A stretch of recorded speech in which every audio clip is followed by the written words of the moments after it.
Liz, we got one.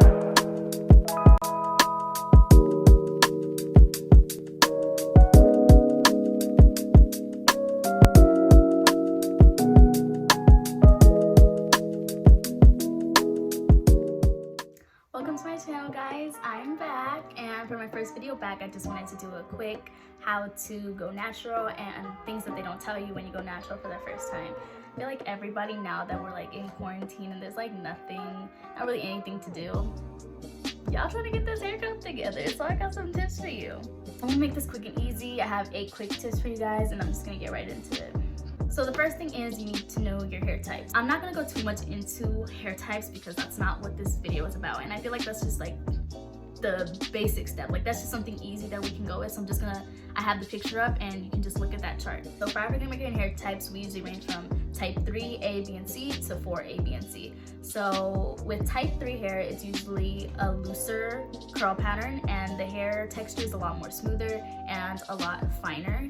It's also, I don't want to say a lot easier to manage, but from what I've seen from other videos and whatnot, it just seems a lot easier to deal with. People with type 3 hair just don't have as much shrinkage as people with type 4 hair do. But from 3A, B, and C, the curl pattern does get tighter and tighter. So then that's when we go into type 4 hair, which is where I come in, and most of you probably. So type 4A hair is what I have. So 4A hair is a tighter curl pattern than type 3 hair, but it is not as tight as 4C hair. It does have a little bit more of a curl pattern. Then we go into 4B hair, which also does have like a tighter curl pattern, but it also has like that little bit of frizz that 4C hair has. And then you have 4C hair, which is a super tight curl pattern, and usually shrinks a little bit more than all the other hair types, and frizzes up a little bit more. A lot of people's hair type can change. Like when I first started going natural, I had 4C hair, and I don't know if it was because my hair was damaged at the time or what, but it was 4C. And then as I went down on the line, you know, I started getting my hair together, I realized that I have 4A hair because my hair curls up a little bit more. You also can have more than one curl pattern. In type 4 hair though, I would say, I feel like a lot of people think it's kinkier. It is, and it's coilier, and it is definitely harder to deal with, but it's definitely manageable. So if you do have type 4 hair, just don't be discouraged. I'm here for you. Tip number 2, you have to know, you have to know your hair porosity. Now, I thought that this was something that I could go around. It's not. Your hair porosity determines how your hair accepts and retains moisture. Now, there are 3 types of porosities. There is low, high, and normal. Low porosity means that your hair does not easily accept moisture. So when you wet your hair, when you put products in, it just doesn't stay, it dries out. That's what I have. It does not hold moisture. It does not hold moisture at all. High porosity hair does the opposite. It easily accepts that moisture, but it can also easily get out. Kind of confusing, but normal porosity hair accepts the moisture and it holds the moisture for an extended period of time. To determine your hair porosity, it's actually pretty easy. Just need to take a strand of your hair, put it in a glass of water. If it floats to the top, low porosity. If it sinks to the bottom, high porosity. Stays in the middle, normal porosity. Just because I have type 4 hair and I have low porosity hair does not mean that if you have type 4 hair that you also have low porosity hair. Your hair type does not determine your porosity. That's why you gotta test it. Tip number 3, super easy, no heat. When I first went natural, I limited my heat usage to once a year. So I would only get my hair pressed once a year, or no, I did twice a year, then I went down to once a year, and now I haven't got my hair pressed in like 2 years. But I do blow dry my hair occasionally. Like this is a blowout because I actually have to trim my hair. But even when I do that, make sure you're using like a heat protectant, or you're doing it on cooler heat so you're not damaging your hair. I know a lot of people like to wear weaves and then they have their leaf out. I recommend just getting a frontal. Every weave I've had the last couple of years, frontal, because we're not gonna damage our hair. That's not what we're doing. It's 2020. No. Number 4, trimming or the big chop. Now, you do not have to do the big chop to go natural. I didn't, a lot of people don't, some people do. If you have damage though, like a lot of damage, I do recommend doing the big chop. But if you're not comfortable with that, then I do also recommend, you know, just going bit by bit, cutting it off, but you have to cut it off. Length is not everything when your hair is not healthy. I promise you that. It doesn't look good, it doesn't feel good. it's not it. Healthy hair is healthy hair, disregarding any type of length, okay? Cool. And even I used to think like, what does trimming have to do with your hair growing? It has a lot to do with everything. As for trimming your hair, I do recommend that you trim your hair regularly, which is every 6 months. Some people do go and get theirs done by somebody. I usually do mine myself, and I think I do a pretty good job at it. I haven't had any issues with it. I actually just trimmed it last week.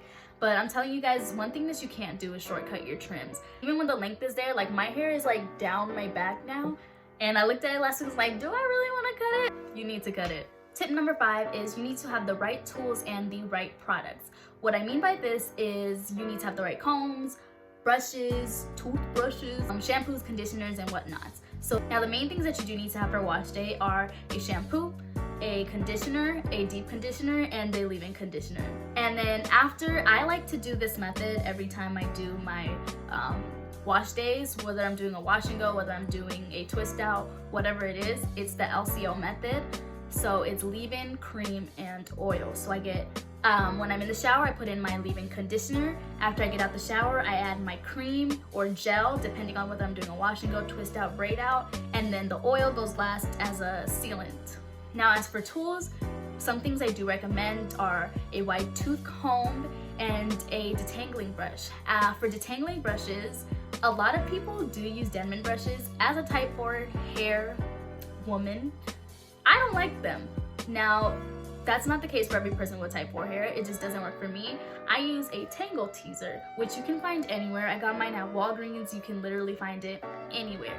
$10 to $15. I like it a lot better because the bristles are a lot closer together, meaning that it goes through my hair a lot easier because I have tighter hair. Now you need these tools because detangling is everything. I promise you it is everything for making type 4 hair manageable. Tip number 6, moisture and routine.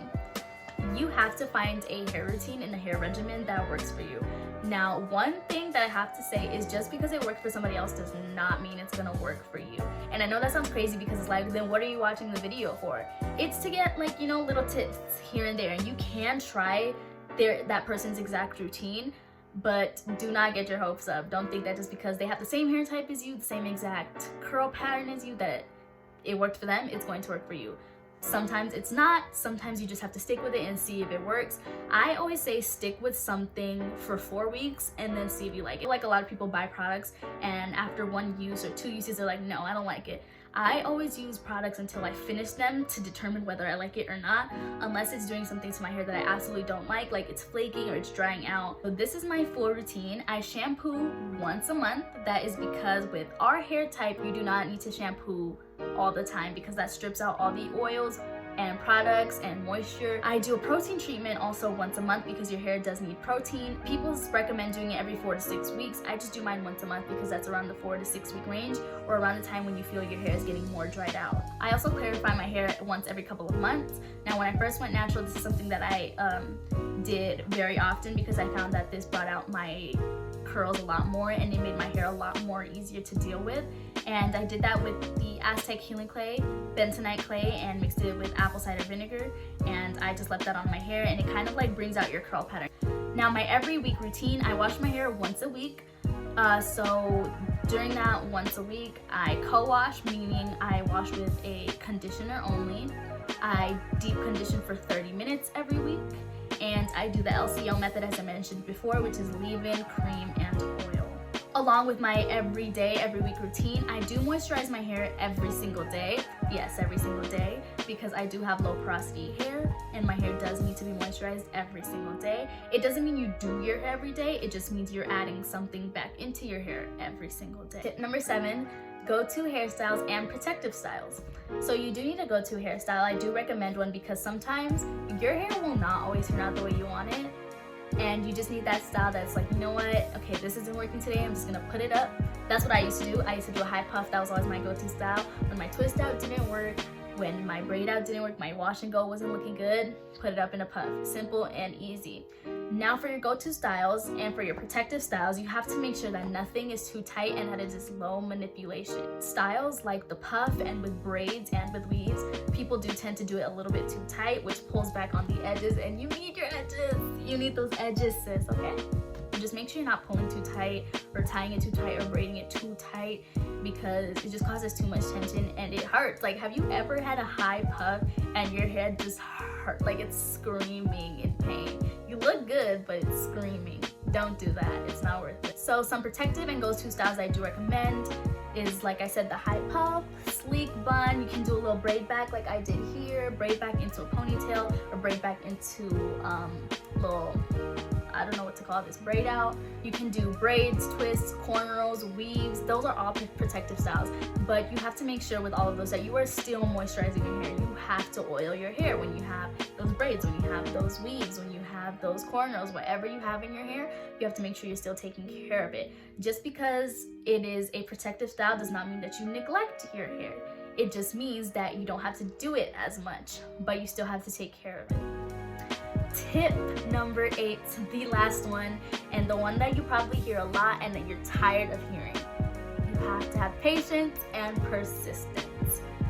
Your hair does not grow overnight. It doesn't, as much as we all wish it does, it doesn't. One way that I like to track my growth is I take a picture of it every couple months. I do a length check. So like I'll do one in January, then I'll do one in July, and then I'll do another one in like December. So I'll do like a beginning of the year, middle of the year, end of the year. You have to be persistent. I feel like a lot of people shortcut themselves when it comes to taking care of their hair. You know, they'll wash it one time, detangle one time, deep condition one time, like, yep, I did what I need to do. This is a weekly thing. Like, you have to do your hair every single week. I don't know how many times people wash their hair. I'd recommend doing it once a week. That's what I usually do. It's easier. You don't have to do it as many times. Once a week is pretty quick and easy. It doesn't take that long. Just set aside one day to do your wash day. One day when you're not doing anything. I highly recommend that. And just use it as a wash day. You just gotta keep going. I promise you'll get there. It took me a couple years, a couple months, you know, but I got there. So you'll get there. We can all do it. That is it for this video today. I hope you guys enjoyed it. If you have any questions, please ask away in the comments. Please like this video and also subscribe to my channel, and I will see you guys next time.